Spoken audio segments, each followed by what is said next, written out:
histoire d'en dire plus.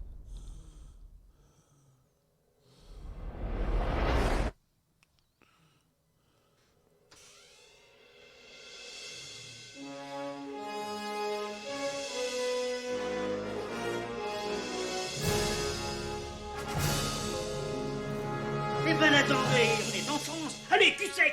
Hop.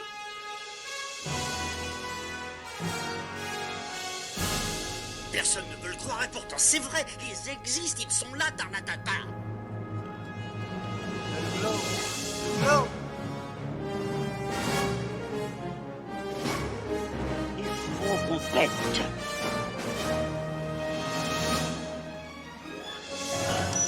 Voyons, circuit branché, convecteur temporel temporisé. Bonjour, bienvenue sur Histoire d'en dire plus. Aujourd'hui, on parle de épisode bonus, les anecdotes de tournage de Retour vers le futur. Allez, c'est parti mon kiki.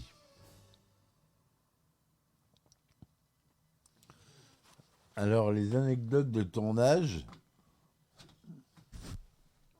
Je change de casque, excusez-moi. Voilà, je mets mon autre casque. C'est mieux. Donc, quelques anecdotes de tournage et des films Retour vers le futur. Le directeur d'Universal Pictures, Sidney Sheinberg, n'aimait pas le titre Retour vers le futur. Selon lui, personne n'irait voir le film avec futur dans le titre.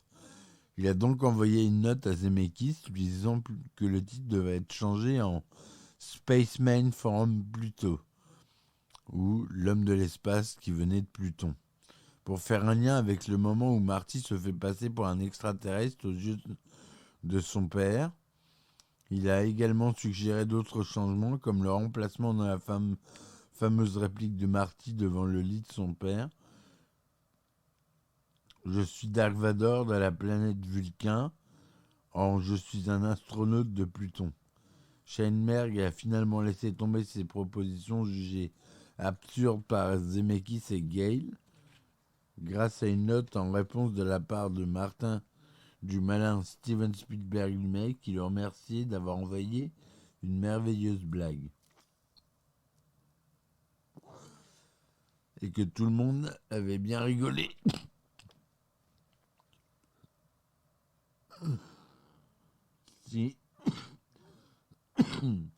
Si Sheinberg, trop fier qu'il était sérieux, a cédé et a laissé le film conserver son titre. Cependant, certaines des suggestions du changement de Sidney Sheinberg ont bien été prises en compte. Par exemple, c'est à lui qu'on doit le changement du nom du professeur Brown en Doug Brown, ou encore le prénom initial de la mère de Marty, Suzy ou Eileen, en Lorraine, qui est le prénom de la femme de Sheinberg. Sa femme Lorraine est l'actrice qui jouait le rôle d'Hélène Brody dans Les Dents de la Mer en 1975. Enfin, il fallait changer l'animal de compagnie de Doc, qui était initialement un chimpanzé, en un chien. Vous voyez comme quoi ça tient à rien. Hein. Il suffit d'un producteur pour que tout change et qu'ils se disent ben non, ça va pas. Ça on change, ça on change, ça on change. C'est assez... c'est dramatique. Les célèbres affiches des 3 films, avec l'idée géniale d'ajouter un personnage regardant sa montre à chaque épisode, ont été réalisées par le chouchou de Spielberg et George Lucas, l'artiste Drew Struzan, qui a réalisé plus de 150 affiches cultes, comme celles des Goonies, Indiana Jones, E.T., Star Wars, Hooks ou encore Jurassic Park. Ni plus ni moins. Donc,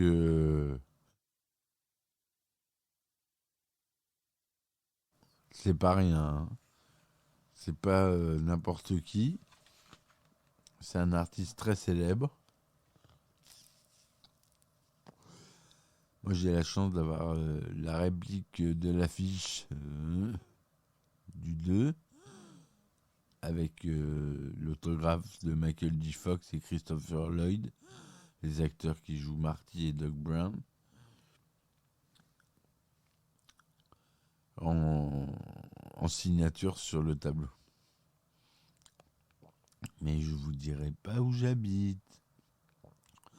Avant Michael J. Fox, qui était souhaité mais n'était pas disponible car engagé sur le tournage d'une série télévisée, c'est l'acteur Eric Stoltz qui avait été pris pour jouer Marty McFly.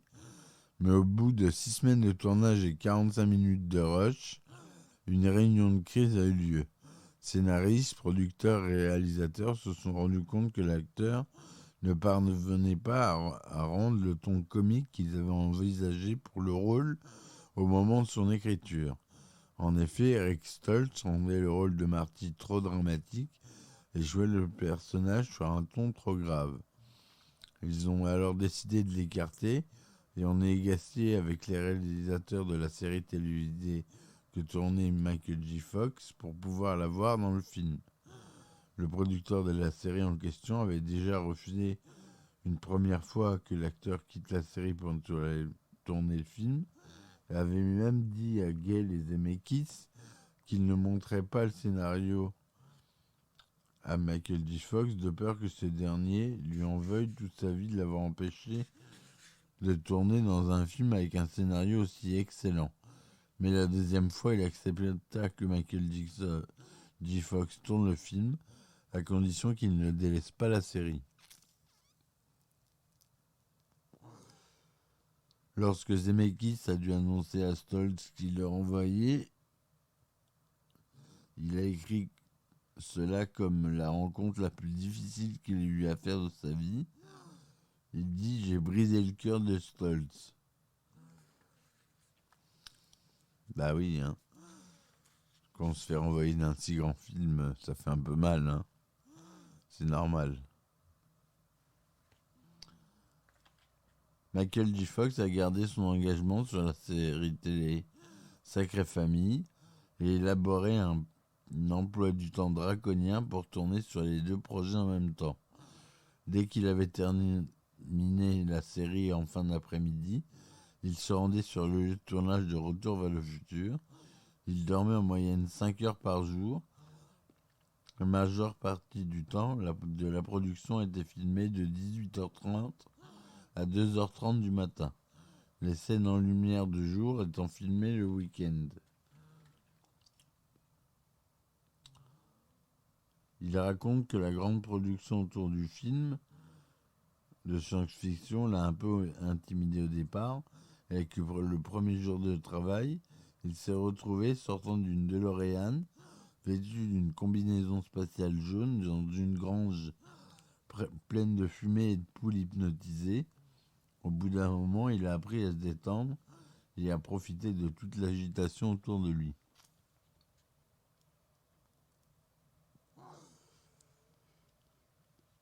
Là, je cite un livre de Chris Poney qui est disponible à la vente. Je ne citerai pas toutes les anecdotes qu'il a fait autour du film, mais j'en piocherai quelques-unes pour faire des petits épisodes de temps en temps. J'attends son accord. Et voilà, donc je m'arrête là pour les anecdotes de Retour vers le futur. Moi, je peux vous parler des effets spéciaux qui ont été réalisés optiquement, c'est-à-dire avec des truqueuses optiques et non pas des truqueuses digitales. L'époque de l'informatique en 1985 n'était pas là encore. On en était au balbutiement de l'informatique. Il y avait déjà quelques courts-métrages en 3D qui étaient sortis, mais il était hors de question de l'utiliser pour un film, à part dans le 2, pour la scène du requin, où c'est Jaws, donc quand on voit imprimer Jaws 16 ou 17, je crois. Et en fait, Joe, c'est Les Dents de la Mer, numéro 17. Ils savaient déjà qu'ils allaient en faire plusieurs. Je sais pas, je crois qu'il y en a eu 5 des Dents de la Mer. Et le requin est en 3D, c'est un hologramme en 3D qui est fait avec très peu de polygones. Même aujourd'hui, ça serait rendu en temps réel sans aucun souci. Alors qu'à ce moment-là, il a fallu des temps de calcul assez impressionnants. Parce que l'informatique a fait un bond en 20 ans de totalement extraordinaire. Depuis 1985, notre téléphone portable est plus puissant qu'un ordinateur qui faisait la taille d'une pièce entière. Et ça, on ne le sait pas vraiment. Et pourtant, c'est vraiment le cas. Une pièce entière remplissait... Maintenant, ça tient dans votre poche. Un Samsung, moi j'ai un S21, c'est capable de faire du ray tracing. Moi à l'époque, quand je faisais du ray tracing, c'était avec un ordinateur à 66 MHz. Là, mon téléphone, il a 2 GHz de vitesse. C'est un multiprocesseur, c'est complètement fou. Même ça, je l'ai eu, les multiprocesseurs, ça arrivait avec les Pentium. Et donc, c'est pas arrivé avant 1998, 99, dans les années 2000. Le multitâche, le multiprocessing. Enfin, c'est fou, quoi. Et maintenant, les effets spéciaux, c'est devenu normal. Il n'y a plus aucun challenge, c'est devenu plus que normal. Donc, pourquoi se laisser embêter par ça ? Voilà. Bon, j'espère que cet épisode vous aura plu. Ça diffère un peu des épisodes d'habitude. Si vous l'écoutez, c'est que vous vous êtes abonné normalement. Ou alors c'est que j'ai décidé que l'épisode bonus serait diffusé en toute légalité sur le web. Tout dépend de l'accord de Chris Poney ou pas. Voilà. Je vous dis merci.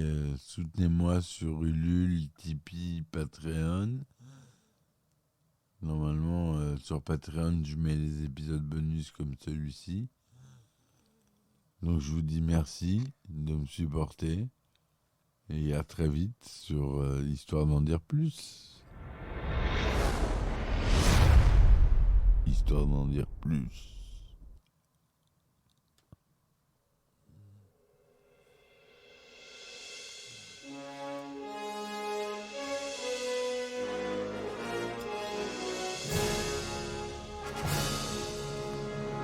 Eh ben attendez, on est en France. Allez, cul sec.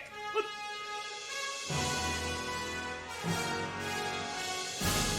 Personne ne veut le croire et pourtant c'est vrai, ils existent, ils sont là, Tarnatata. Le globe. Globe.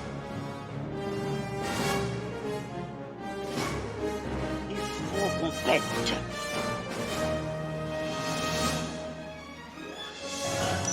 Voyons, circuit branché, convecteur temporel temporisé,